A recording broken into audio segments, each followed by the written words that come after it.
नमो अरहन्ताणं नमो अरहन्ताणं नमो अरहन्ताणं। ज्योति की साधना करने वाले साधक का मनुष्य की सबसे बड़ी विशेषता क्या है? एक प्रश्न है। मनुष्य में हजारों विशेषताएं। एक व्यक्ति पैरों से चित्र बनाता है। कल ही हमने देखा हाथ काम नहीं कर रहे हैं, सामने आया, दूसरे भाई ने कहा क्या देखना चाहते? किसी ने सुझाया मोर बनाओ। बड़ी कैंची ली, पैरों में पकड़ी, पैर के अंगूठों में कैंची पकड़ी, सामने कागज रख दिया, काटना शुरू किया, पैरों से काटना शुरू किया।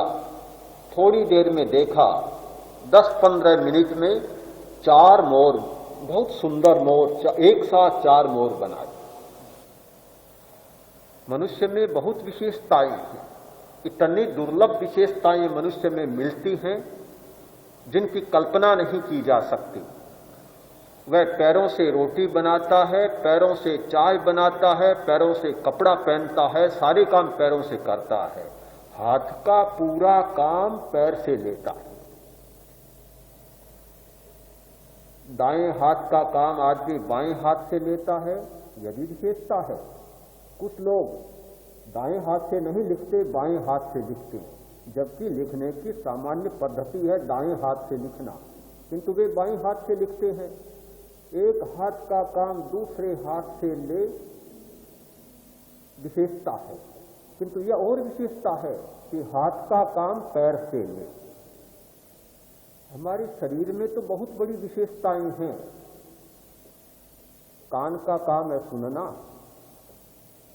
और कान से सुनाई न दे तो न दे, कोई जरूरत नहीं।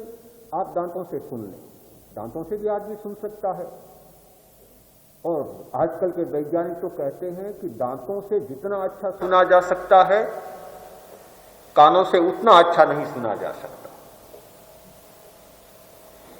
आंखों से पढ़ा जाता है, पढ़ने के लिए आंखें नियत हैं, किंतु अगर आंख काम न दे या आप आंख से काम लेना न चाहें तो आंख को छोड़ दें, बंद कर दें, आप उंगलियों से पढ़ लें। उंगलियों से भी पढ़ा जा सकता है, उंगलियों में भी पढ़ने की क्षमता है। तो मनुष्य की इतनी विशेषताएं हैं कि जिन विशेषताओं के बारे में कोई पूरा निश्चित नियम नहीं बताया जा सकता।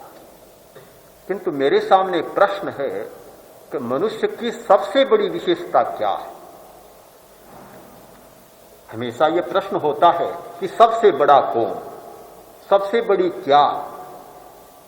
आदमी छोटी बातों पर बहुत राजी नहीं होता, सबसे बड़े तक पहुंचना चाहता है।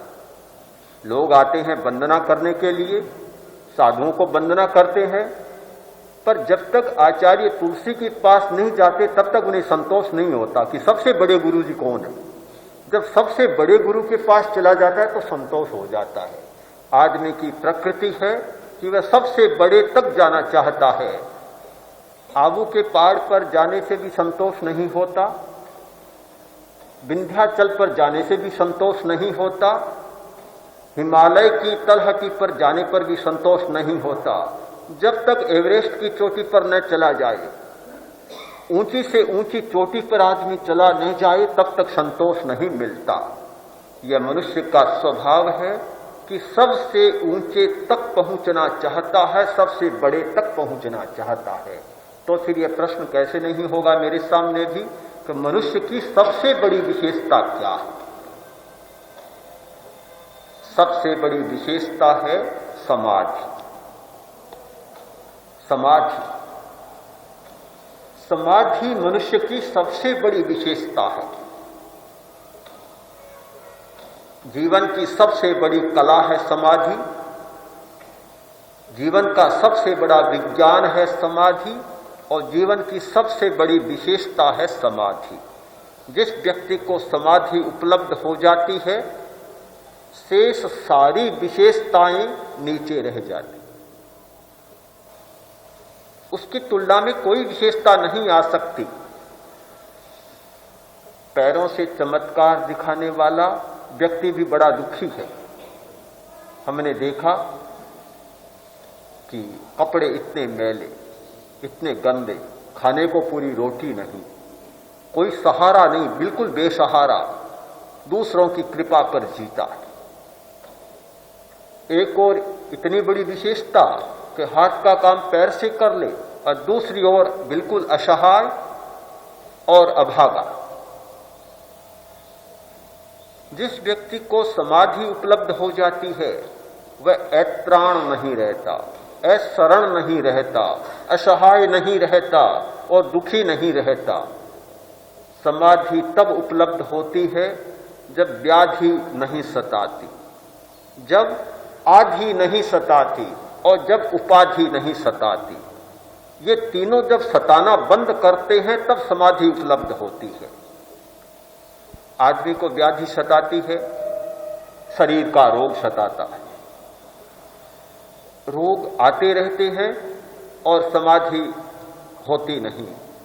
कोई रोग आया, समाधि टूट जाती है, समाधि भंग हो जाती है, सुख नहीं रहता, संतोष नहीं रहता, कोई तृप्ति नहीं रहती, एक व्यवधान आ जाता है।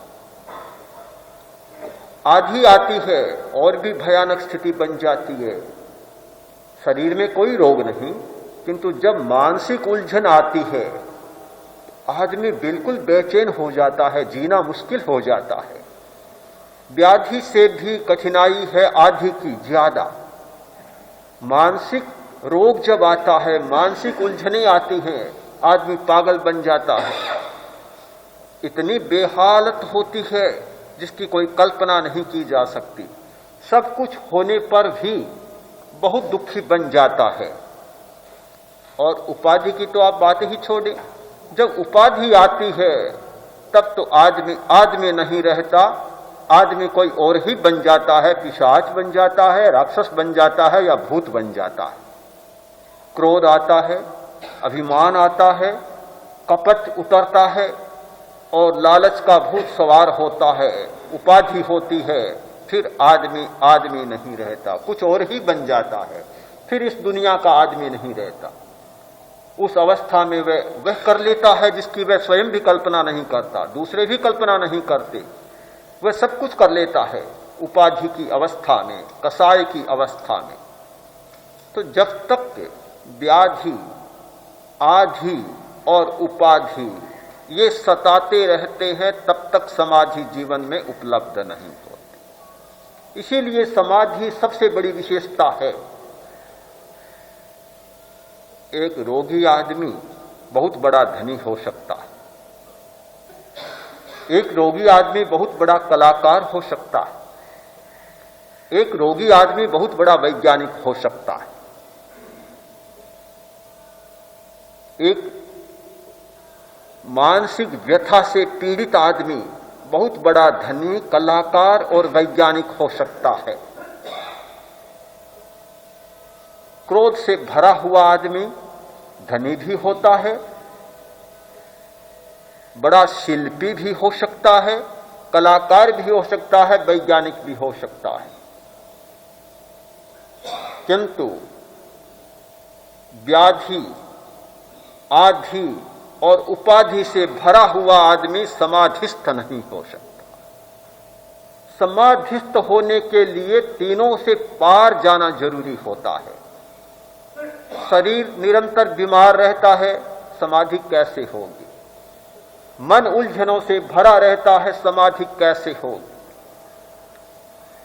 आदमी उपाधि से भरा रहता है, कषाय से भरा रहता है, समाधि कैसे उपलब्ध होगी?